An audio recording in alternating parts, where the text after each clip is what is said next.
21শে August 2004, সময়টা তখন বিকেল 5:22। আওয়ামী লীগের সন্ত্রাস বিরোধী সমাবেশে দলীয় প্রধান শেখ হাসিনার বক্তব্য তখন শেষ পর্যায়ে।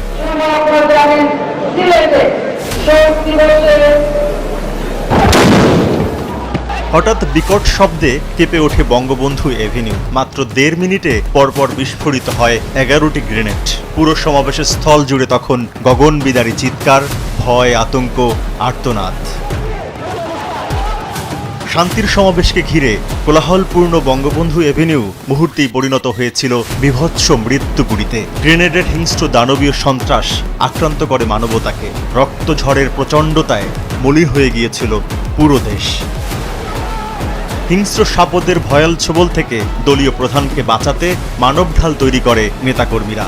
ভাগ্য সুপ্রসন্ন বলে তৎকালীন বিরোধী দলীয় নেতা শেখ হাসিনা বেঁচে ফিরলেও সাবেক রাষ্ট্রপতি জিল্লুর রহমানের স্ত্রী আইভি রহমান সহ নিহত হন 24 জন নেতাকর্মী। আহত হওয়া 5 শতাধিক নেতাকর্মীর অনেকেই ঘাতক গ্রেনেডের স্প্লিন্টারের দুর্বিষহ যন্ত্রণা নিয়ে এখনও বেঁচে আছেন।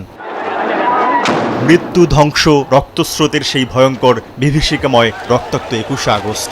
বারুদ আর রক্তমাখা বিভৎস রাজনৈতিক হত্যাযজ্ঞের দিন। তবে আগস্টের 21ই শুধু নয়, বিভিন্ন সময় হত্যার উদ্দেশ্যে 19 বার হামলা চালানো হয় জাতির পিতার কন্যা শেখ হাসিনার উপর। তরিকুল ইসলাম সৌরভ, সময় সংবাদ, ঢাকা।